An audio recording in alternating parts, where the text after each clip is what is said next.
രാജ്യാന്തര തലത്തിൽ ശ്രദ്ധേയനായ മലയാളി വ്യവസായി ഡോക്ടർ ബി രവി പിള്ള. അദ്ദേഹത്തിൻ്റെ ഒരുപാട് പ്രവർത്തനങ്ങൾ ഇതിനോടകം തന്നെ നമ്മുടെ സമൂഹം പലപ്പോഴായി ചർച്ച ചെയ്തിട്ടുള്ളതാണ്. RP ഗ്രൂപ്പ് ചെയർമാനായിട്ടുള്ള അദ്ദേഹം, സംസ്ഥാനത്തിൻ്റെ അഭിമാനമായിട്ടുള്ള നോർക്ക റൂട്ട്സിൻ്റെ ഡയറക്ടറായിട്ടുള്ള അദ്ദേഹത്തിൻ്റെ ഒരു വലിയ പദ്ധതി അതാണ് ഈ പറഞ്ഞതുപോലെ Ravi Pillai academic excellence scholarships. അതിപ്പോൾ മുഖ്യമന്ത്രി വിതരണം ചെയ്തിരിക്കുകയാണ്. അതിൻ്റെ ഒരു ഡീറ്റെയിൽസിലേക്ക് യഥാർത്ഥത്തിൽ പോകേണ്ടതാണ്. 1500 വിദ്യാർത്ഥികളാണ്, മിടുക്കരാണ്. അത് ഹയർ സെക്കൻഡറി തലത്തിൽ, അതുപോലെ തന്നെ ഗ്രാജുവേറ്റ് തലത്തിൽ, പോസ്റ്റ് ഗ്രാജുവേറ്റ് തലത്തിൽ നോർക്ക റൂട്ട്സ് വളരെ ശാസ്ത്രീയമായി അക്കാദമിക് മികവ് പരിശോധിച്ച ഞാൻ മനസ്സിലാക്കുന്നതിൻ്റെ ഒരു 10,000-ൽ പരം കുട്ടികളിൽ നിന്നാണ് 1500 കുട്ടികളെ തിരഞ്ഞെടുത്ത് 10 കോടി രൂപയാണ് അവർക്കായിട്ട് അവരുടെ വിദ്യാഭ്യാസ മികവിനായി വലിയൊരു ആദരവായി അവർക്കൊരു വലിയ പ്രോത്സാഹനമായി നൽകിയിട്ടുള്ളത്. രവി പിള്ള എന്ന് പറയുമ്പോൾ RP ഗ്രൂപ്പിൻ്റെ ചെയർമാൻ എന്ന നിലയിൽ അദ്ദേഹത്തിൻ്റെ ഒരു വലിയ സംഭാവനയാണ്. ഈ പശ്ചാത്തലത്തിലാണ് മുഖ്യമന്ത്രിയാണ് ആ സ്കോളർഷിപ്പുകൾ വിതരണം ചെയ്തത്. എനിക്കൊപ്പമുള്ളത് അദ്ദേഹം തന്നെയാണ്. ഇതേക്കുറിച്ചടക്കം നമ്മുടെ ജീവിതത്തെക്കുറിച്ച്, സാമൂഹ്യ അന്തരീക്ഷത്തെക്കുറിച്ച്, കേരളത്തിൻ്റെ മാറ്റത്തെക്കുറിച്ച് ഒക്കെ സംസാരിക്കാൻ കഴിയുന്ന ഏറ്റവും അനുയോജ്യനായിട്ടുള്ള ഡോക്ടർ ബി രവി പിള്ള. സ്വാഗതം. നമസ്കാരം. ഏതായാലും ഞാൻ ഈ ആമുഖമായി പറഞ്ഞ ചില കാര്യങ്ങളുണ്ട്. ഞാൻ മനസ്സിലാക്കുന്നത് ഈ കഴിഞ്ഞ തവണ ബഹ്റിൻ സർക്കാരിൻ്റെ പരമോന്നത പുരസ്കാരം നേടി കേരളം അങ്ങേ ആദരിച്ച ഒരു ഘട്ടത്തിൽ ആ വേദിയിൽ മുഖ്യമന്ത്രി അടക്കമുള്ളപ്പോഴാണ് അവിടെ വെച്ച് പറഞ്ഞത്, എനിക്ക് കിട്ടിയ ഈ അംഗീകാരം ഞാൻ കേരളത്തിന് തിരിച്ചു തരുന്നു. 10 കോടി രൂപ ഒറ്റ ദിവസം 1500 കുട്ടികളിലേക്ക് എത്തുന്ന ഒരു വലിയ അതിൻ്റെ തുടക്കം അതിലല്ലേ? 1500 പറഞ്ഞു, 1501 കുട്ടികൾ. 1501. ഓ, അതെന്താ അങ്ങനെ? അത് പിന്നെ പ്രഷർ വന്നവർ കുട്ടി അങ്ങനെ ഒന്നുകൂടെ ആഡ് ചെയ്തു. അങ്ങനെ 1501 കുട്ടികൾ. അതെ, നമ്മൾ 50 വർഷത്തേക്കാണ് 525 കോടി രൂപയാണ് മാറ്റി വെച്ചിരിക്കുന്നത്. അതെ, എല്ലാ വർഷവും നിർബന്ധമായിട്ട് കൊടുത്തിരിക്കും. ഇപ്പോൾ അടുത്ത ആപ്ലിക്കേഷൻ സെപ്റ്റംബർ 2-ാം തീയതി സ്വീകരിക്കാൻ തുടങ്ങും നോർക്ക അടുത്തതിൻ്റെ. അപ്പോൾ അങ്ങനെ തുടർച്ചയായിട്ട് എല്ലാ വർഷവും അതായത് ഒരു വർഷം പോലും മുടങ്ങാതെ 50 വർഷക്കാലം അങ്ങനെ വിദ്യാർത്ഥികൾക്ക്. ഇപ്പോൾ ഞാൻ പ്രായമാക്കിക്കൊണ്ടിരിക്കുകയാണ്. ഞാൻ ഇല്ലാത്ത സമയം എൻ്റെ മക്കൾ അതിൻ്റെ ഉത്തരവാദിത്വം ഏറ്റെടുക്കും. ആരതിയും ഗണേഷും വളരെ സജീവമായിട്ട് അതിലുണ്ടല്ലേ? ഉണ്ടാകും. അങ്ങനെയാണ് ചെയ്യുന്നത്. ഈ സ്ക്രൂട്ടണി നോർക്കയുടെ ആ സ്ക്രീനിങ് കമ്മിറ്റിയിൽ അവരും ഉണ്ട്. അവർ അപ്രൂവലിന് ഉണ്ടായിരുന്നു. നോർക്കയുടെ CEO ആണ്. അവരെ ഒരു കമ്മിറ്റിയാണ്. അതിൽ 100% മെരിറ്റുള്ള ആൾക്കാർ മാത്രമേ ഉള്ളൂ. ഈ ഒരാൾ മാത്രമേ ഉള്ളൂ മെരിറ്റ് ഇല്ലാത്ത, എന്നൊക്കെ അറിഞ്ഞിട്ട്. അല്ല, ഇതിൽ ഞാൻ കണ്ടൊരു കാര്യം എന്ന് വെച്ചാൽ, അത് ഇപ്പോൾ നമ്മൾ പല സ്കോളർഷിപ്സും കൊടുക്കും, പലപ്പോഴും അത് പേരിന് വേണ്ടി മാത്രം. പക്ഷേ ഇത് അവർക്ക് നല്ല നിലയിലൊരു വലിയ സഹായമാണ്. ഇപ്പോൾ ഹയർ സെക്കൻഡറിയിൽ എനിക്ക് തോന്നുന്നു 50,000 രൂപ, ഗ്രാജുവേറ്റ് തലത്തിലേക്ക് വരുമ്പോൾ 1 ലക്ഷം രൂപ, 1.25 ലക്ഷം രൂപ എന്ന രീതിയിലാണ് കൊടുക്കുന്നത്. ഇതിപ്പോൾ ഈ പറഞ്ഞതുപോലെ, അങ്ങ് പറഞ്ഞതുപോലെ 50 വർഷവും കൊടുക്കും. അത് RP ഗ്രൂപ്പിൻ്റെ ഉറപ്പാണ്. എൻ്റെ ഉറപ്പ് എന്ന് വെച്ചാൽ ഞാൻ ഒരു മുമ്പിലോ അത് കഴിഞ്ഞിട്ട് മക്കൾ ഏറ്റെടുക്കും. ഓക്കെ, അപ്പോൾ ഏതായാലും ആ ഒരു അതിനുവേണ്ടി പൈസ മാറ്റി വെച്ചിട്ടുണ്ട്, അതെടുത്ത് കൊടുക്കുക. ഈ ആശയം പങ്കുവെച്ചപ്പോൾ മുഖ്യമന്ത്രി എന്താ പറഞ്ഞത്? വളരെ നല്ല ആശയം എന്ന് പറഞ്ഞാൽ മുഖ്യമന്ത്രിയാണല്ലോ ഇത് ഹെൽപ്പ് ചെയ്യുന്നത്. അപ്പോൾ ഞങ്ങളുടെ നന്ദിയുണ്ട് ഇത് ചെയ്യുന്നതിന്. അതെ, അദ്ദേഹം തന്നെയാണ് അത് തുടക്കവും കുറിക്കുന്നത്. അതൊരു വലിയ കാര്യം തന്നെയാണ്. അത് അങ്ങനെ കൊണ്ട് ഞാൻ പറഞ്ഞു, അന്ന് CM അതാകുമ്പോൾ അതിന് മുമ്പ് അടുത്ത ഇലക്ഷൻ മുമ്പ് ചെയ്യണമെന്ന് പറഞ്ഞു. ആ തീയതിയിലാണ്. ഈ ഒരു പ്രധാനപ്പെട്ട കാര്യം, ഇപ്പം നമ്മുടെ ഹയർ എഡ്യൂക്കേഷൻ രംഗം, ഉന്നത വിദ്യാഭ്യാസ രംഗം, ആ ഉന്നത വിദ്യാഭ്യാസ രംഗത്തിനൊരു കൂടുതൽ ശക്തിയാവട്ടെ, കരുത്താവട്ടെ, കുട്ടികൾക്കൊരു വലിയ അവരെ ഒന്ന് ഉത്തേജിപ്പിക്കുക എന്നാണോ ഉദ്ദേശിച്ചത്? അതെ, അതുപോലെ തന്നെ ഒരു പോസിറ്റീവ് ആറ്റിറ്റ്യൂഡ്. അവർക്ക് സഹായമുണ്ടെങ്കിൽ അത്യാവശ്യമുണ്ട്, നോർക്കയെ സംബന്ധിച്ച് കിട്ടും എന്നുള്ളത് ഉറപ്പാണ്. എല്ലാ വർഷവും ഉറപ്പ് അവർക്ക് പ്ലാൻ ചെയ്യാൻ പറ്റും. ആപ്ലിക്കേഷൻസ് കാര്യമായിട്ടുണ്ട്. ഇത്തവണ തന്നെ ആദ്യ തവണ തന്നെ 10,000 അതിൽ കൂടുതലുണ്ട്. 20,000 ഉണ്ട്. ഞാൻ അടുത്ത വർഷം അതിൽ കൂടുതലുണ്ട്. ഉറപ്പായും. കാരണം ഇതൊക്കെ അറിയുമ്പോൾ ഇപ്പോഴാണ് അറിയുന്നത് ആൾക്കാർ. മിടുക്കരായ വിദ്യാർത്ഥികൾ. അല്ല, ഇതിൽ 80% പെൺകുട്ടികളാണ് ഇതിലേക്ക് അല്ലേ കിട്ടിയിരിക്കുന്ന ആപ്ലിക്കേഷൻ ക്വാളിഫൈ ചെയ്ത് 80%. അത് വലിയ ഇതാണ്. പിന്നെ അതിന് വേറെ ഏറ്റവും കൂടുതൽ വടക്കൻ ജില്ലയിൽ നിന്ന് ആപ്ലിക്കേഷൻ പറയുന്നു. ഞാൻ നോക്കിയിട്ടില്ല, കിട്ടിയ വിവരങ്ങളാണ് അനുസരിച്ച്. ഈ പ്രത്യേകിച്ച് കേരളത്തിലടക്കം പെൺകുട്ടികൾ വിദ്യാഭ്യാസ രംഗത്ത് വളരെ മികവോടെ വളരെ മുന്നോട്ട് വന്നതിൻ്റെ ഒരു അനുഭവം കൂടിയാണ്. ഒരു ആത്മാർത്ഥതയുണ്ട് പെൺകുട്ടികളുടെ, പഠിക്കാനും ജോലിക്കും എല്ലാം വളരെ സിൻസിയറിറ്റി, ലോയൽറ്റി, ജോലിയുടെ ആത്മാർത്ഥതയുണ്ട്, ഒരു പേടിയുണ്ട്. അതാണ് എൻ്റെ. അല്ലാതെ എനിക്ക് തോന്നുന്നത് നമ്മുടെ ഒരു ഹയർ എഡ്യൂക്കേഷൻ രംഗത്ത് വന്നൊരു വലിയ മാറ്റത്തെ റിഫ്ലക്റ്റ് ചെയ്യുന്നതാണോ? എന്ത് തോന്നുന്നു? അത് ഈ എഡ്യൂക്കേഷൻ്റെ മാറ്റമാണ്. ഈ ഇപ്പോഴത്തെ കുട്ടികളെ നല്ല മാർഗ്ഗം, അവരൊക്കെ എല്ലാം ഉന്നത നിലയിലെത്തും. 100% അടുത്ത 10 വർഷത്തിനകത്ത് മാറ്റം ഉണ്ടാക്കാൻ പറ്റും.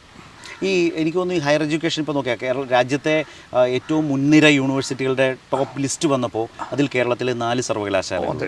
രാജ്യത്തെ 100 കോളേജുകളുടെ ലിസ്റ്റ് വന്നപ്പോൾ അതിൽ നമ്മുടെ മികച്ച കോളേജുകൾ നിരവധി ആദ്യത്തെ ഇടത്തിൽ തന്നെ ഇടം പിടിച്ചിരുന്നു. അതിൻ്റെ ഒരു റിഫ്ലക്ഷൻ കൂടിയാകും അല്ലേ ഇത്രയും കുട്ടികളുടെ കാലിബറൊക്കെ കാണുമ്പോൾ? അതെ, തീർച്ചയായിട്ടും നല്ല കാലിബറാണ്, നല്ല ഐക്യു ആണ് കുട്ടികൾക്ക്.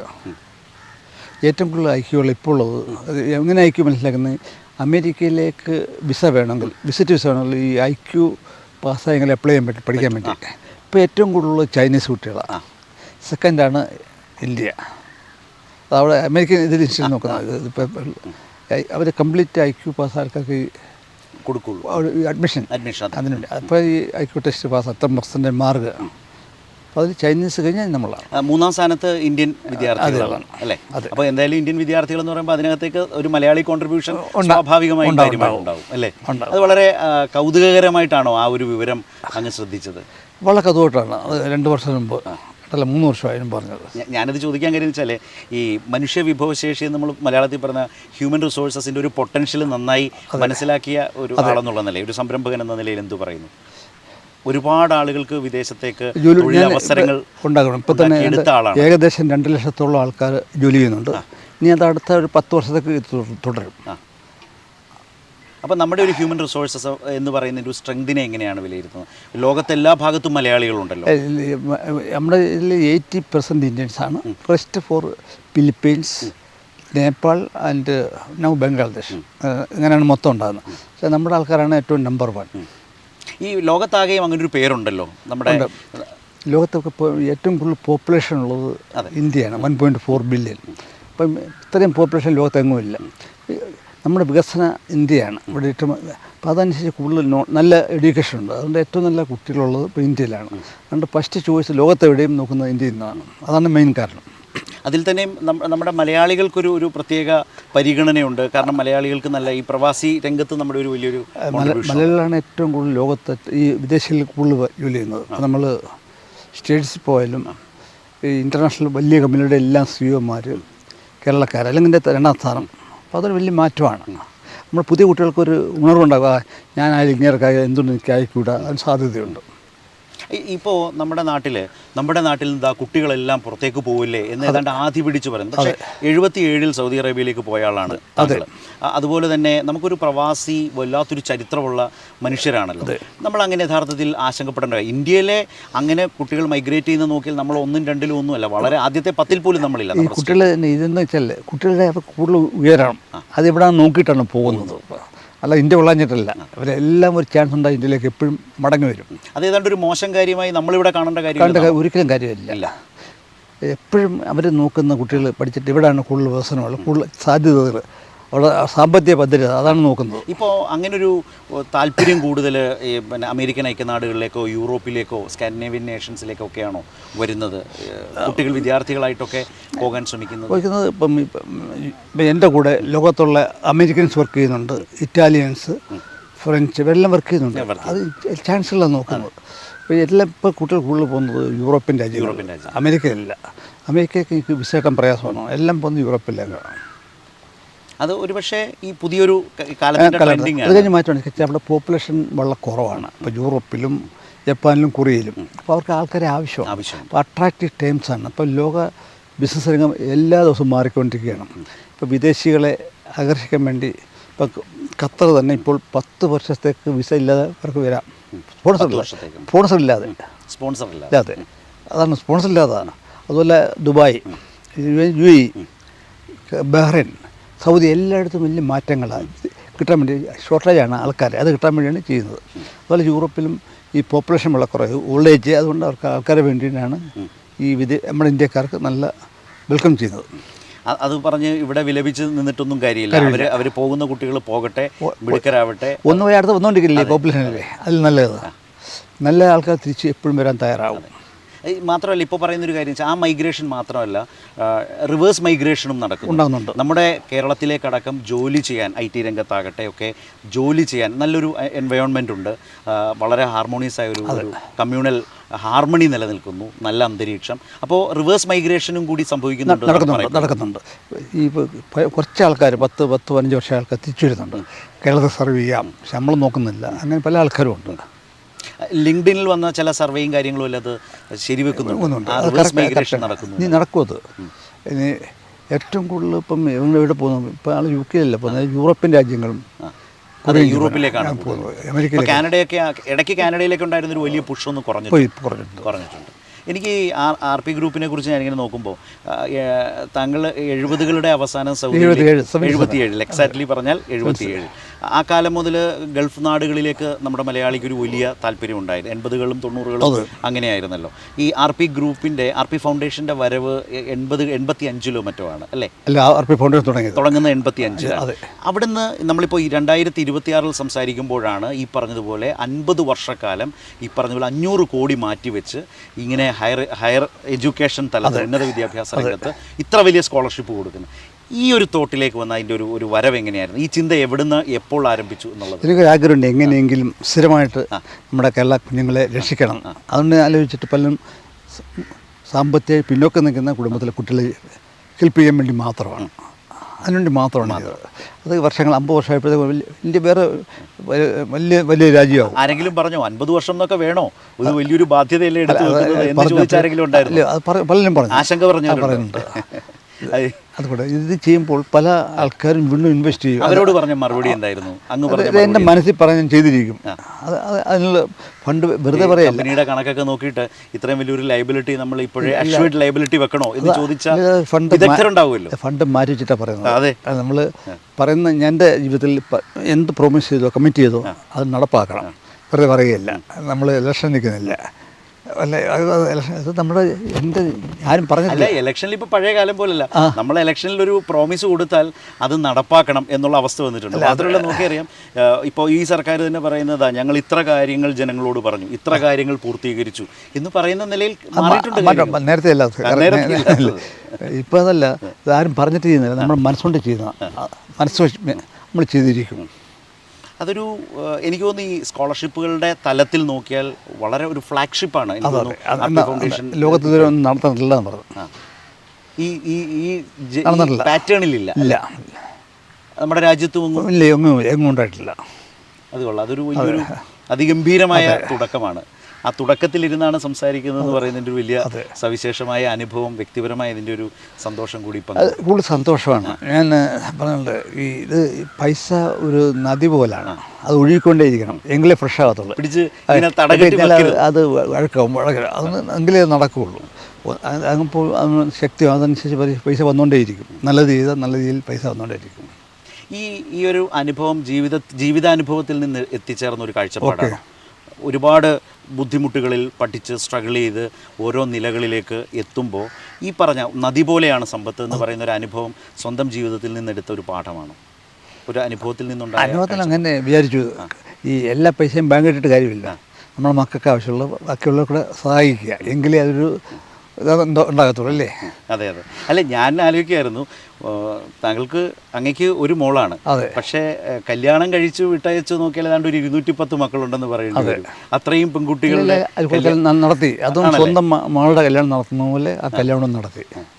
അതും ഈ പറഞ്ഞ പോലെ 90കൾ മുതലായിരുന്നു തോന്നുന്നു. അതെ, 90 മുതലാണ്. കൊല്ലമാണ് അതിൻ്റെയൊക്കെ നാടിനോടുള്ളൊരു നാടിൻ്റെ ഇഷ്ടവും. നമ്മളവിടെ നമുക്ക് സഹായിക്കാൻ ആൾക്കാർ അന്ന് ട്രിവാൻഡ്രത്തൊന്നും വാങ്ങിയില്ലായിരുന്നു, അത്ര അടുപ്പമില്ല. അന്ന് കൊല്ലം മാത്രമേ ഉള്ളൂ അടുപ്പം. ഇപ്പോഴാണ് ട്രിവാൻഡ്രത്തൊക്കെ തെക്കോട്ടൊക്കെ മാറിയത്. അതുകൊണ്ടാണ് തിരുവനന്തപുരമായിപ്പോൾ ഈ സ്വന്തം ഗ്രാമത്തോടുള്ളൊരു ഇഷ്ടവും കാര്യമായി സൂക്ഷിക്കുന്ന ഒരാളായി ചവറയോടുള്ളൊരു സ്നേഹം കൂടി ഉണ്ട്. ഈ പഴയ കൂട്ടുകാർ, ബന്ധുക്കൾ, ജനിച്ച ഭൂമിയല്ലേ, ഒരിക്കലും മറക്കില്ലല്ലോ. അവരെയൊക്കെ ഈ തിരക്കിനിടയിലും എപ്പോഴും വല്ലപ്പോഴും. അത് ജനിച്ച നാടിനെ പോലെ നമുക്ക് ഒരിക്കലും മറക്കാൻ സാധിക്കില്ലല്ലോ, അച്ഛനും അമ്മയും മറക്കാൻ പറ്റില്ല. അതുപോലെയാണത്. ഏതായാലും അതിൻ്റെയൊക്കെ ഒരു തുടർച്ചയിലാണ് എനിക്ക് ഈ സ്കോളർഷിപ്പിനെ കൂടി കാണാൻ പറ്റുന്നത്. ശരിക്കും ആ ഒരു മികവ് കാണാൻ കഴിയുന്നുണ്ട്. ഇങ്ങനെ ചെയ്യുന്ന ഈ ഒരു വലിയ കാലയളവിൽ ഇപ്പോൾ സത്യത്തിൽ അങ്ങേപ്പോലുള്ളവരോടാണ് ചോദിക്കേണ്ടത്, നമ്മുടെ കേരളം എങ്ങനെ നിൽക്കുന്നു, ഏതവസ്ഥയിൽ നിൽക്കുന്നു, എന്തുതരം മാറ്റമാണ് വന്നത്? കാരണം ഈ ലോകത്താകെ സഞ്ചരിക്കുന്ന ഒരു പ്രധാനപ്പെട്ട വ്യക്തി എന്ന നിലയിൽ കേരളത്തിലേക്ക് വരുമ്പോൾ തോന്നുന്ന ഒരു കാഴ്ചയനുഭവം. ഇന്ത്യ മൊത്തത്തിൽ ഗ്രോത്താണ്. ഇപ്പം 3rd പവറാവും within 1 year or 2 years. പക്ഷേ കേരളം ഇന്ത്യയിൽ മികച്ച ഇടുക്കിയുള്ള സംസ്ഥാനമാണ്. ഒരു വലിയ ഇപ്പോൾ പണ്ട് ഈ ഇങ്ങനെയുള്ള റോഡ് നമുക്ക് സ്വപ്നം കാണാൻ പറ്റില്ല. ഇപ്പോൾ ഏറ്റവും നല്ല ഹൈവേസ്, നല്ല ഹോസ്പിറ്റൽസ്, നല്ല വിദ്യാഭ്യാസമുള്ള ആൾക്കാർ, ഇതൊക്കെ വലിയ മാറ്റം ഉണ്ടാകും. പിന്നെ കുഴപ്പമില്ല, സാർക്കും രാത്രി നടക്കാം, ഒരു കുഴപ്പമുണ്ടാകില്ല, പേടിക്കേണ്ട കാര്യമില്ല. പ്രത്യേകിച്ച് ഗൾഫ് രാജ്യങ്ങളിലൊക്കെ ജീവിച്ചിട്ട് വരുമ്പോൾ ആ ഒരു സ്വാതന്ത്ര്യവും സുരക്ഷിതത്വവും വളരെ കൂടുതലുണ്ട്. ഇപ്പോൾ നമ്മൾ യൂറോപ്പിൽ പോയി കഴിഞ്ഞാൽ ഈ നല്ലൊരു വാച്ച് കൈ കെട്ടാൻ പറ്റില്ല. കെട്ടിക്കഴിഞ്ഞാൽ നോക്കേണ്ടത് നമ്മുടെ കൈ കാണത്തിൽ നിന്നുള്ളതാണ്. യൂറോപ്പ് ഏത് യൂറോപ്യൻ രാജ്യങ്ങളാണ് ഇവിടെ എന്ത് സുരക്ഷിതമാണ്, എല്ലായിടത്തും ഉണ്ട്. ഏറ്റവും നല്ല സുഖമായി താമസിക്കാവുന്ന ഒരു നമ്മുടെ കേരളമാണ് നല്ലത്. ഇപ്പോൾ ആശുപത്രിയെക്കുറിച്ച് പറഞ്ഞ് ഞാൻ ശ്രദ്ധിക്കുകയായിരുന്നു. ഇപ്പോൾ കേരളത്തിൻ്റെ ആശുപത്രികൾക്ക് വന്നിട്ടുള്ള അതിൻ്റെ ഒരു സ്ട്രക്ചറൽ ചേഞ്ചസും അതിൻ്റെ ഒരു വലിയ മാറ്റമാണ്. എല്ലാം മാറ്റമുണ്ട്, വലിയ മാറ്റമുണ്ട്. ഡോക്ടേഴ്സും നല്ല പുതിയ എക്യുപ്മെൻറ്റും എല്ലാ മെഡിസിൻസും കിട്ടും. അത് മാത്രമല്ല, ഈ സമീപകാലത്ത് മെഡിക്കൽ ഇൻഡസ്ട്രിയിൽ കേരളം ഒരു വലിയ സാധ്യതയായി മാറിയിട്ടുണ്ട്. അതെ. അപ്പോൾ ആ ഒരുപാട് ഇൻഡസ്ട്രി അതുമായി റിലേറ്റഡ് ആയിട്ട് വരുന്നുണ്ട്. രാജ്യത്ത് തന്നെ ഏറ്റവും അധികം ബ്ലഡ് ബാഗുകൾ പ്രൊഡ്യൂസ് ചെയ്യുന്ന കേരളത്തിലാണ്. അങ്ങനെയൊക്കെ ഒരുപാട് മാറ്റമുണ്ടാകും. കേരളത്തിൽ ഏറ്റവും കൂടുതൽ മാറ്റങ്ങൾ ഉണ്ടാക്കിക്കൊണ്ടിരിക്കുകയാണ്. ഇനി മാറ്റം ഉണ്ടാകും ഉറപ്പായിട്ട്. അതുപോലെ ഈ ഏറ്റവും അധികം യാത്ര ചെയ്യുന്ന ഒരാളാണല്ലോ. അപ്പം കേരളത്തിൽ വരുമ്പോൾ ഒരു യാത്രയിൽ ഇപ്പോൾ വലിയൊരു ദേശീയപാത, ഇപ്പോൾ കൊല്ലത്തേക്കൊക്കെ പോകണമെങ്കിൽ ദേശീയപാത വികസനം, ആ റോഡ് പണി നടക്കുന്ന സമയമാണ്. പക്ഷേ വരുന്നൊരു ഈ നമ്മുടെ റോഡുകൾ ഇൻഫ്രാസ്ട്രക്ചർ ഡെവലപ്മെൻറ്റിൽ രാജ്യത്തിന് തന്നെ കേരളം, അല്ലെങ്കിൽ ലോകത്ത് തന്നെ കേരളം ശ്രദ്ധിക്കപ്പെടുന്ന മാതൃകയാകും. പിന്നെ ഹൈവേ മാച്ചായ ഇഷ്ടം പോലെ ആൾക്കാർ, വിദേശികൾ കേരളത്തിലേക്ക് വരും. ഇവിടെ തൊട്ട് കാസർഗോഡ് വരെ ഈസിയായിട്ട് പോകാമല്ലോ, അത് നോക്കിക്കൊണ്ടിരിക്കുന്ന ആൾക്കാർ. പിന്നെ വാട്ടർ ലൈൻസും ആൾക്കാർ വരുന്നുണ്ട് ഇഷ്ടം പോലെ. വാട്ടർ മെട്രോ നമ്മുടെ ഒരു വലിയൊരു ഇന്നോവേറ്റീവായിട്ടുള്ളൊരു തോട്ടായിരുന്നല്ലോ. അപ്പോൾ അത് ആ രീതിയിൽ വരുന്നു. യഥാർത്ഥത്തിൽ കേരളത്തെ സംബന്ധിച്ച് ഇപ്പോൾ കേരളത്തിൻ്റെ ഒരു ബ്രാൻഡ് അംബാസിഡർ എന്ന നിലയിൽ ലോകത്തിൽ മറ്റുള്ള രാജ്യങ്ങളോടും രാജ്യത്തിലുള്ളവരോടും ഒക്കെ സംസാരിക്കുമ്പോൾ തോന്നുന്നൊരു ഫീൽ എന്താണ്? നമുക്ക് ഇപ്പം നമ്മളിപ്പം കേരളം അല്ല ഇന്ത്യ എന്ന് പറഞ്ഞാൽ അഭിമാനമാണ്. ഞാൻ ഹോട്ടൽ തുടങ്ങാനുള്ള കാരണം ഇപ്പം ഈ കേരളത്തിൽ വന്നാൽ താമസിക്കാൻ ഹോട്ടലില്ല, നല്ല ഹോട്ടലില്ല. അങ്ങനെ ആഗ്രഹത്തിലാണ് കൊല്ലത്ത് ഒരു ഹോട്ടൽ തുടങ്ങുന്നത്. നമ്മുടെ വിദേശികൾ വന്ന് താമസിക്കണം, ഇൻവൈറ്റ് ചെയ്യണം, അതിനുവേണ്ടിയാണ്. ഇപ്പോൾ കാര്യമെങ്കിലും ഇൻവൈറ്റ് ചെയ്യാൻ പറ്റും. നേരത്തെ അത് പറ്റില്ലായിരുന്നു. പണ്ട് ഇവിടെ ഈ മസ്കറ്റ് ഹോട്ടൽ മാത്രമേ ഉള്ളായിരുന്നു തിരുവനന്തപുരത്ത്, വേറെ ഒന്നും ഇല്ലായിരുന്നു. പിന്നെ കേരളത്തിൽ പോയി പിന്നെ നല്ല ഹോട്ടലുകൾ ഒന്നുമില്ല. പിന്നെ കാലിക്കറ്റ്, കൊച്ചി മാത്രമേ ഉള്ളായിരുന്നു. അപ്പോൾ അതൊരു മാറ്റം ഉണ്ടായി. ഇപ്പം അതിനുശേഷമാണ് അങ്ങയുടെ കാലിക്കറ്റിലെ കടവിൽ വന്നിട്ടുള്ള റാവിസ് ഉണ്ട്. കൊല്ലത്തത് തുടക്കത്തിൽ അങ്ങനെയാണോ അതോ ലീലയ്ക്ക് ശേഷമാണോ, എങ്ങനെയാണ് അതിൻ്റെ ഒരു? ആദ്യം പണി തുടങ്ങിയാന്നില്ലേ, അത് 10 വർഷം എടുത്തല്ലോ. ഷാറുഖ് ഖാനാണ് ഉദ്ഘാടനം ചെയ്തത്. അതെ, അതാണ് ആദ്യം. അത് കഴിഞ്ഞാൽ ഇത് വാങ്ങിയത്, ലീല വാങ്ങിയത്. ലീല റാവിസ് അത് മാറുന്നു. അത് കഴിഞ്ഞ് ഈ പുതിയ ഇൻവെസ്റ്റ്മെൻറ്റുകൾ എങ്ങനെയായിരിക്കും? പുതിയ 1-2 ഹോട്ടൽസും ഒരു കൺവെൻഷൻ സെൻറ്ററും, ട്രിവാൻഡ്രത്ത് നല്ലൊരു കൺവെൻഷൻ സെൻറ്റർ ഉണ്ടാക്കാൻ ഉടനെ 2 വർഷത്തെ പണി തീരും. അപ്രൂവലിന് വെയിറ്റ് ചെയ്യണം, പെട്ടെന്ന് തുടങ്ങും. ഈ കേരളത്തിൻ്റെ ഒരു വ്യവസായ അന്തരീക്ഷത്തെക്കുറിച്ച്, അതിൻ്റെ ഒരു ഇൻവെസ്റ്റ്മെൻറ്റ് ക്ലൈമറ്റിനെ ഇപ്പോൾ ഇൻവെസ്റ്റ്മെൻറ്റ് ഫ്രണ്ട്ലി സംസ്ഥാനമാണ് കേരളം. ആർക്കും ചെയ്യാൻ ഗവൺമെൻറ് ഫുൾ സപ്പോർട്ടുണ്ട്. ഇപ്പോൾ ഇപ്പം ഒരു സമരം കേൾക്കാൻ കേരളത്തിലില്ല. ആർക്കും സ്വാതന്ത്ര്യമായിട്ട്, പണ്ട് യൂണിയൻ പറഞ്ഞ ആൾക്കാർ പേടി, ഇപ്പോൾ അത് മാറി.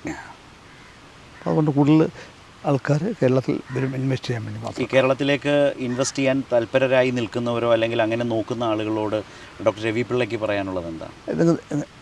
ഇത് നല്ല സമയമാണ്. ഇല്ല, അത് ഏത് പ്രൊഡക്റ്റാണ് ഉൽപ്പാദിപ്പിക്കുന്നത് ആദ്യം അത് പഠിക്കണം. പഠിച്ച ശേഷം പെർമിഷൻ പ്രധാനമാണ്. അതെ, അത് മാത്രം പെർമിഷൻ ഉണ്ടെങ്കിൽ കേരളത്തിൽ കുഴപ്പമുണ്ടാവില്ല. അത് നമ്മുടെ ഉത്തരവാദിത്വമാണ്. പിന്നെ ഗവൺമെൻറ് ഫുൾ സപ്പോർട്ട് കിട്ടും. ഇപ്പം പറഞ്ഞില്ല, ഇല്ലെങ്കിൽ മാറ്റമില്ല. എല്ലാ രാജ്യങ്ങളും ഇൻവെസ്റ്റിനെ റിസീവ് ചെയ്യാൻ വേണ്ടി കോമ്പറ്റീഷൻ നടക്കുക. അല്ലെങ്കിൽ നമുക്ക് ഈ ആൾക്കാർ നഷ്ടപ്പെട്ടു പോകും. ഇപ്പോൾ ഗവൺമെൻറ് ഇതിന് പെർമിഷൻ ഇത്രയും വേഗം, ഇവിടെ ഈ ദോഷം വെച്ചാൽ ഒരു പെർമിഷൻ കിട്ടി ചിലപ്പോൾ 1 year വരെ എടുക്കും, 1-2 years. അത് മാറ്റിയിട്ട് സമയം ഈ പ്രോജക്റ്റായ ലോൺ എടുക്കുന്ന ഇൻട്രസ്റ്റ് കൊടുക്കണം. 6 മാസത്തിനകത്ത് പ്രോജക്റ്റ് അപ്രൂവൽ ഇട്ടാൽ മാർക്ക് ഉണ്ടാക്കണം. അപ്ലൈ ചെയ്താൽ 6 മാസത്തിനകത്ത് എങ്കിലേ നടക്കുകയുള്ളൂ. ഇപ്പം മറ്റടുത്ത രാജ്യങ്ങളൊക്കെ നമ്മൾ അപ്രൂവ് ചെയ്ത് കഴിഞ്ഞാൽ, അപ്ലൈ ചെയ്ത് കഴിഞ്ഞാൽ നെക്സ്റ്റ് വീക്ക് റിമാർക്സ് തരും. അത് ആഡ് ചെയ്താൽ അതും കുഴപ്പമില്ല, 3ാമത്തെ ചെയ്യുക. പക്ഷേ 2 മാസത്തിനകത്ത് കംപ്ലീറ്റ് അപ്രൂവൽ കിട്ടും. അതങ്ങ് നല്ലതായിരിക്കും. നമ്മൾ അപ്ലൈ ചെയ്യുമ്പോൾ തന്നെ അത് പഠിച്ചിട്ട് കുഴപ്പങ്ങൾ അപ്പം തന്നെ പറഞ്ഞ് റേറ്റ് ചെയ്ത് പോവുക. അല്ല, ഞാൻ പറഞ്ഞത് ആ മാറ്റത്തിലേക്ക് യഥാർത്ഥത്തിൽ കേരളവും വന്നതിൻ്റെ ഒരു മാറ്റം. ഉദാഹരണത്തിന് ഇപ്പം നമ്മളിപ്പോൾ ഒരു റെഡ് സോണിലല്ലാത്ത ഒരു വ്യവസായ സംരംഭം ആരംഭിക്കാൻ ശ്രമിച്ചാൽ നമുക്ക് ഡീംഡ് സർട്ടിഫിക്കറ്റ് തുടക്കത്തിൽ ലഭിക്കും. പിന്നെ 3.5 വർഷത്തിനുള്ളിൽ മാത്രം നമ്മൾ സർട്ടിഫിക്കറ്റുകൾ പ്രൊഡ്യൂസ് ചെയ്താൽ ഈ മാറ്റം യഥാർത്ഥത്തിൽ ഓരോ മേഖല ഇപ്പോൾ സംരംഭക വർഷം നമ്മൾ തുടങ്ങിയപ്പോൾ ഒരു വർഷം 1 ലക്ഷത്തിലേറെ പുതിയ സംരംഭങ്ങളാണ് വന്നിട്ടുണ്ട്. ഈ ഈസ് ഓഫ് ഡൂയിങ് ബിസിനസ്സിൽ ടോപ്പ് അച്ചീവറായി നമ്മൾ മാറിയ ഒരു അത് ഈസിയാണ്. ഇനിയും കൂടുതൽ ആൾക്കാർ ഇൻവെസ്റ്റ് ചെയ്യാം. കാരണം വെച്ചാൽ ഈ അപ്രൂവൽ ഇത് ഈസിയാക്കണം. ഇഷ്ടംപോലെ എംപ്ലോയീസ് നമുക്ക് കിട്ടും. ഓക്കെ, ഈ ലേബർ കാറ്റഗറി കിട്ടത്തില്ല. മറ്റുള്ള വൈറ്റ് കളർ ഇപ്പം നമ്മളിപ്പം ഈ മറ്റൊരു ജോലിക്ക് വേണ്ടത് ബീഹാർ UP അതിലേക്ക് തീർന്നു. അപ്പം നമ്മുടെ വൈറ്റ് കളർ എഡ്യൂക്കേറ്റഡ് ആൾക്കാർ ഇഷ്ടം പോലെ. ഇപ്പോൾ എഞ്ചിനീയേഴ്സിന് വേണമെങ്കിൽ ഇപ്പം നമുക്ക് ആൾക്കാരെ നോണമെങ്കിൽ എഞ്ചിനീയേഴ്സിനെ കിട്ടാൻ വളരെ ഈസിയാണ്. പക്ഷേ ട്രേഡ് ക്വാളിഫൈഡ് ആൾക്കാരെ കിട്ടാൻ ട്രേഡ് വെൽഡർ ഫൈപ്പിട്ട് കിട്ടാൻ വളരെ പ്രയാസമാണ്. അതാണ് കേരളത്തിൻ്റെ സ്ഥിതി. വൈറ്റ് കോളർ അങ്ങനെയുള്ള ബിസിനസ് തുടങ്ങാവും. വൈറ്റ് കോളർ എഞ്ചിനീയറിംഗ് ഡിപ്പാർട്ട്മെൻറ്റ് ജോലി കിട്ടിയാൽ എത്രയും കൂടുതൽ സാധ്യതകളുണ്ട്. ഇപ്പോൾ നമ്മുടെ ഇവിടെ നിന്ന് പുറത്തേക്ക് പോകുമ്പോൾ ഒരു ജോബ് ഓപ്പർച്യൂണിറ്റി ഏറ്റവും കൂടുതൽ അങ്ങയുടെ ഒരു കാഴ്ചപ്പാടിൽ എന്താ തോന്നുന്നത്? ഏതൊക്കെ സെക്ടറിലാണ് ഏറ്റവും കൂടുതൽ? ഇതാണ് ഈ ഗൾഫിലുള്ളതും എനർജി സെക്ടറാണ്. എനർജി, റിഫൈനറി, ഗ്യാസ്, ബിൽഡിങ്ങൊക്കെ ഇഷ്ടം പോലെ അതിലാണ് കൂടുതൽ ആൾക്കാരെ ആവശ്യമുള്ളത്. അപ്പോൾ അത് എത്ര ഉണ്ടോ അത്ര ഈ ഗൾഫിൽ മാത്രമല്ല യൂറോപ്പിലും ആവശ്യമുണ്ട്. ഏറ്റവും കൂടുതൽ ഈ ടെക്നിക്കൽ ബിൽഡർ ഏറ്റവും നല്ല ബിൽഡറാണ്. ഒരു നല്ല ബിൽഡർക്കാണെങ്കിൽ 1 ലക്ഷം രൂപ വരെ ശമ്പളം കിട്ടും മാസം. അതുപോലെ ഈ പൈപ്പ് ഫിറ്റർ, പൈപ്പ് റിഗർ, നല്ല ഇലക്ട്രീഷ്യൻസ്, ഇതൊക്കെയാണ് പ്ലംബേഴ്സ്, ഇതിനാണ് ഏറ്റവും കൂടുതൽ ചാൻസ് ഉള്ളത്. നമ്മൾ നമ്മൾ ജീവിക്കുന്ന ഒരു നാടിൻ്റെ മാറ്റം എന്ന് പറയുന്നത് നമ്മളെപ്പോഴും ഏറ്റവും അധികം ആഹ്ലാദിപ്പിക്കുന്ന ഒരു കാര്യമാണ്. അപ്പോൾ ഈ യാത്രയിലുടനീളം അങ്ങനെ ലോകത്തിൻ്റെ മാറ്റത്തെ ഏറ്റവും അധികം അഡാപ്റ്റ് ചെയ്തൊരു നാടായിട്ട് സ്വന്തം നാട് കണ്ടിട്ടുണ്ടോ? മാറ്റമുണ്ട്, മൊത്തമായൊന്നുമില്ല, തുടർച്ചയായിട്ട് മാറിക്കൊണ്ടിരിക്കുകയാണ്. പണ്ടൊക്കെ നമ്മുടെ നാട്ടിൽ നല്ല ഹൈവേ ഇല്ല, നല്ല ബസ്സില്ല, നല്ല കാറില്ല, ഇതെല്ലാം മാറ്റമായില്ലേ? ഇപ്പം KSRTC ബസ്സായി തന്നെ വളരെ മാറ്റമായില്ലേ? റോഡ് ഈ നമ്മുടെ പണ്ട് നമ്മുടെ നാട്ടിൽ ഫിയറ്റ് അംബാസഡർ 2 കാറേ ഉള്ളൂ. ഇപ്പം എത്ര ആയിരം കാറായി, ഏതെല്ലാം മോഡൽ. ഇനിയിപ്പോൾ അടുത്ത വർഷം തൊട്ട് യൂറോപ്യൻ ഇഷ്ടം പോലെ യൂറോപ്യൻ കാറുകൾ ഉണ്ടാകും, ഇഷ്ടം പോലെ ഉണ്ടാകും. അതുപോലെ ഫാഷൻസ് മൊത്തം യൂറോപ്പിൽ നിന്നോട്ട് ഷിഫ്റ്റ് ചെയ്യും. ചില ഫാക്ടറീസിലൂടെ തുടങ്ങും, അത് കൊണ്ടുപോവുകയും ചെയ്യും. അത് വലിയ മാറ്റം, ഒരുപാട് ജോലി സാധ്യതകളുണ്ടാവും.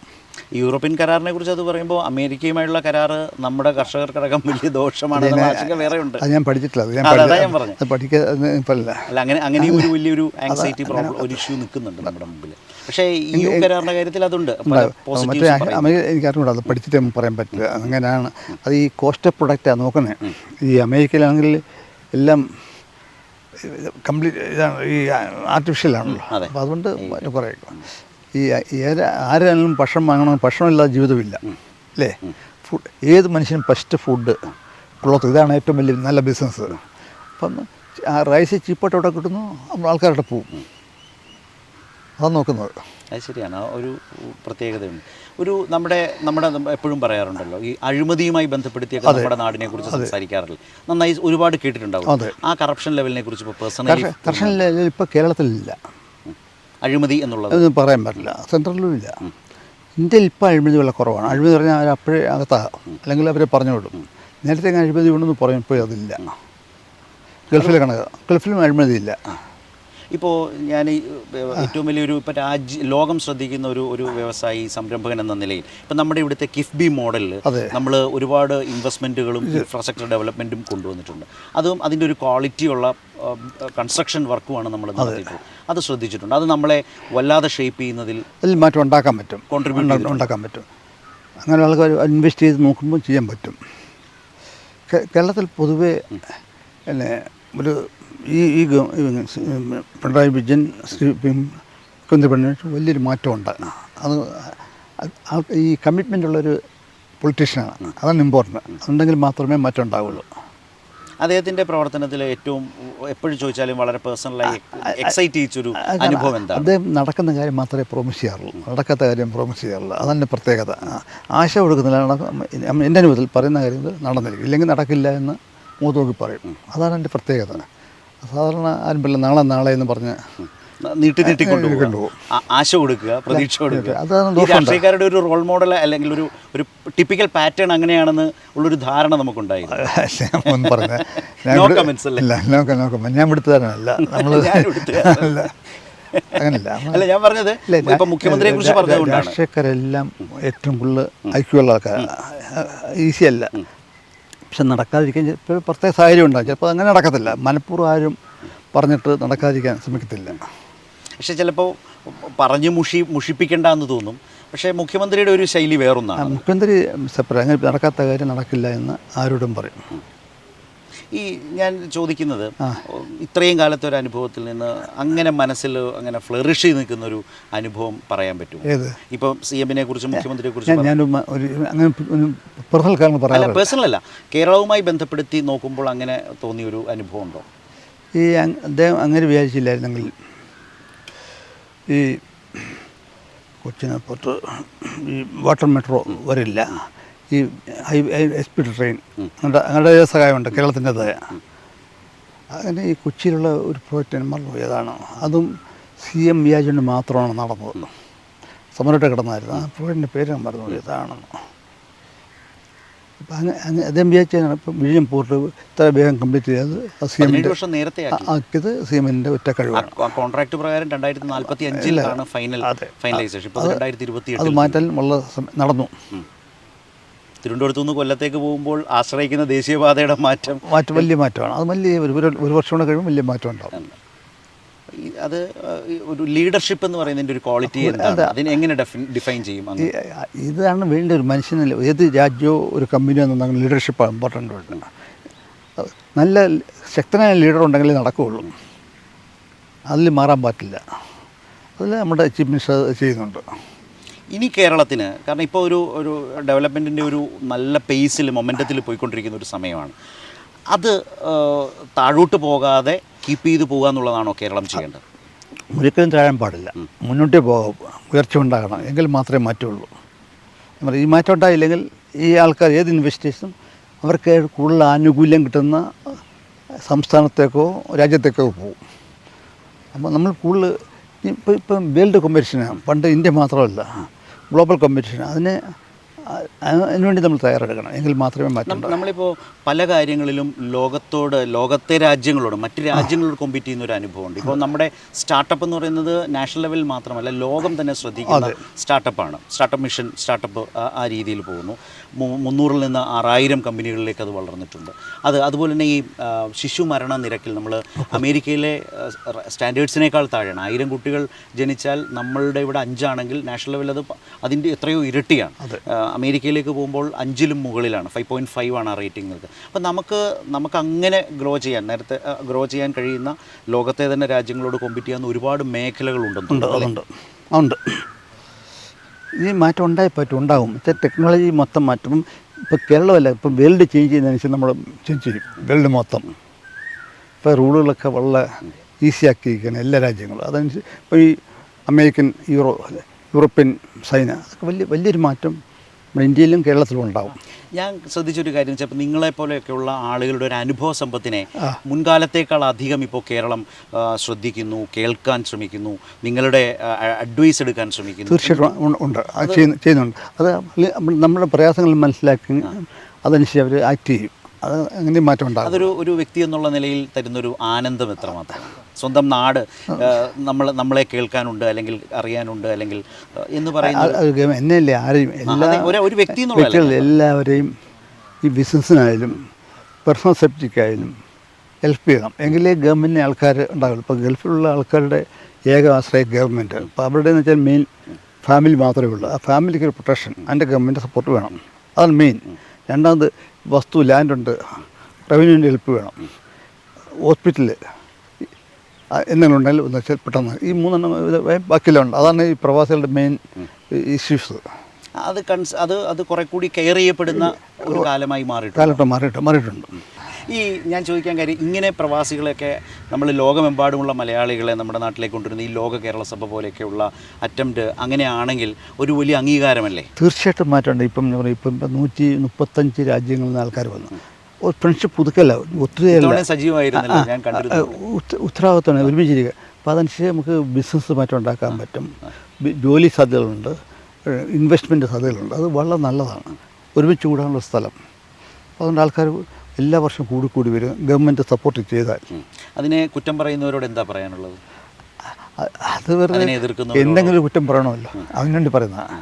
അത് പങ്കെടുക്കാത്ത ആൾക്കാരായിരിക്കും കുറ്റം പറയുന്നത്. ഈ പങ്കെടുത്ത ആൾക്കാർ കുറ്റം പറയത്തില്ല. വലിയ ഗ്രോത്ത് ഉണ്ടായിട്ടുണ്ട്. അതുകൊണ്ട് ആ സംഗമം കൊണ്ട് അങ്ങേക്ക് തോന്നുന്നത് കേരളത്തിന് അതിനി ഒഴിച്ചുകൂടാനാവാത്ത എല്ലാ വർഷവും മുന്നോട്ട് കൊണ്ടുപോകേണ്ടി വരുന്ന ഒരു റിയാലിറ്റിയായി മാറിയിട്ടുണ്ട്. ചെയ്ത് കഴിഞ്ഞാൽ നല്ലതാണ്, ചെയ്യില്ലെന്നും പറയാൻ പറ്റില്ല. അല്ലേ, എന്നാലും അനുഭവത്തിൽ വളരെ നല്ലതാണ്. ആ ഫ്രണ്ട്ഷിപ്പ് പുതുക്കാൻ പറ്റും. ഇപ്പം നിങ്ങൾ ഒരു രാജ്യത്ത് നിന്ന് അവിടെ എന്തൊക്കെയാണ് സാധ്യതകൾ അവർ പറയും. അതനുസരിച്ച് നമുക്ക് ഗവൺമെൻറ്റുമായിട്ടും പ്രൈവറ്റായിട്ടും ബിസിനസ് എക്സ്പെൻഡ് ചെയ്യാൻ പറ്റും. അല്ല, ഞാനിത് ചോദിക്കാൻ കാര്യം ഇപ്പം 77 മുതലുള്ളൊരു അനുഭവമുണ്ട്. നേരത്തെ പറഞ്ഞല്ലോ, ഇപ്പോൾ ഡോക്ടർ രവി പിള്ള എന്ന നിലയിൽ താങ്കളുടെ കമ്പനി ചെയ്യുന്ന കാര്യങ്ങളെ മതിപ്പോടെ പരിഗണിച്ചുകൊണ്ടാണ് അവിടെ ആ രാജ്യങ്ങൾ ഓരോ കാര്യത്തിനും താങ്കളോടുള്ള സമീപനം എടുക്കുന്നത്. പക്ഷേ 77 മുതലുള്ളൊരു അനുഭവം നോക്കിയാൽ അങ്ങനെ ആയിരുന്നില്ലല്ലോ. അല്ല, അതിനു മുമ്പ് 77-80 ശേഷമാണ് ഈ മാറ്റം ഉണ്ടാകുന്നത്. നമ്മുടെ രാജ്യത്തിൻ്റെ ഗ്രോത്ത് ലോകം ശ്രദ്ധിക്കാൻ തുടങ്ങി, എങ്കിൽ മാത്രമേ മാറ്റം ഉണ്ടാവുള്ളൂ. ഇപ്പം നമ്മുടെ രാജ്യത്തെ പറ്റി ഇപ്പം 3-ാം സ്ഥാനം ആകാൻ പോകണം. അപ്പോൾ ആൾക്കാർ ശ്രദ്ധിക്കും, people are ready to invest. ചൈനയെ വേറെ രീതി ഇവിടെ നിയമൊന്ന് ആൾക്കാർ ഇവിടെ വരാൻ ഇൻവെസ്റ്റ് ചെയ്യാൻ കൂടുതൽ തയ്യാറാണ്.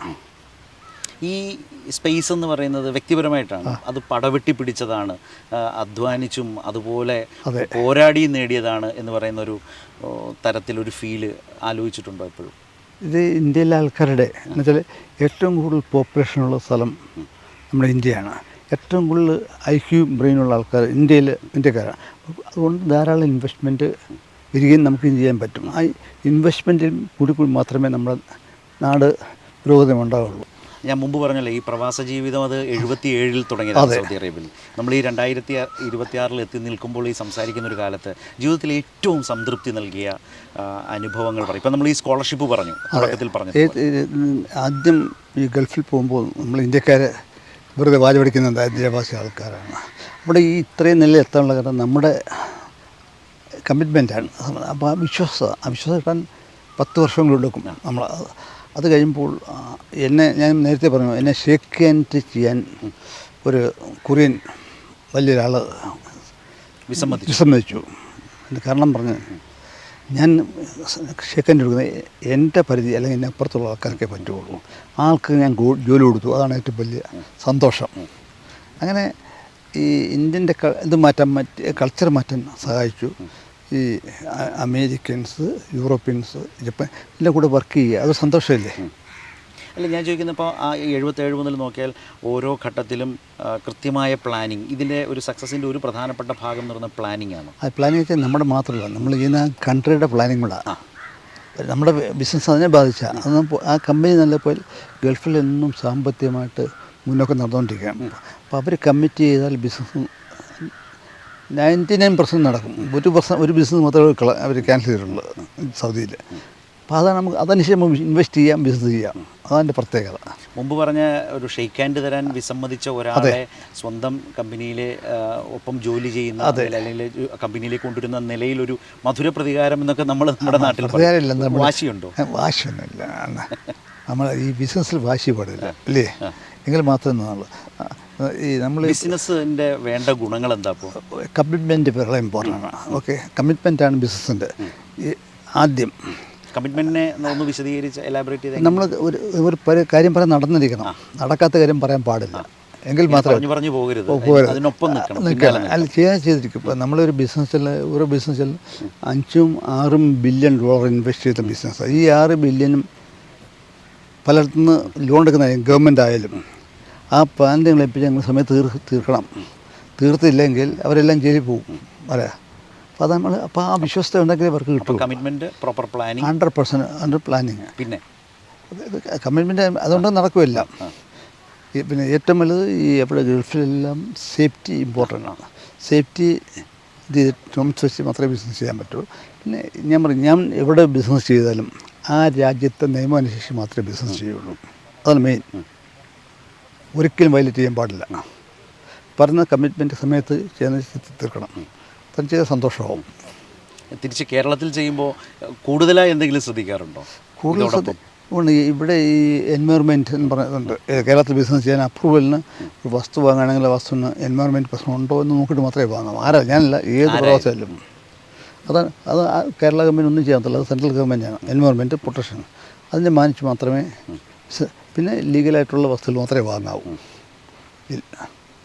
ലീഗലായിട്ട് ബിസിനസ് ചെയ്താൽ ലോകത്ത് ആർക്കൊന്നും ചെയ്യാൻ പറ്റില്ല. ഇപ്പം നമ്മൾ നേരത്തെ കേരളത്തിലെ ഇൻവെസ്റ്റ്മെൻറ്റിനെ കുറിച്ച് ഗ്ലോബലി ആ ഫ്രെയിംവർക്കിൽ, കമ്പനിയുടെ ഒരു ഫ്രെയിംവർക്കിൽ ഇപ്പം മനസ്സിൽ കാണുന്ന നെക്സ്റ്റ് എന്തൊക്കെയാണ്? നെക്സ്റ്റ് ചെയ്യാൻ വന്ന് ദുബായിലൊരു വലിയ ഏറ്റവും 1 മീറ്റർ ഹൈറ്റിൽ ഒരു ബിൽഡിംഗ് പണിയാൻ പോവുകയാണ്.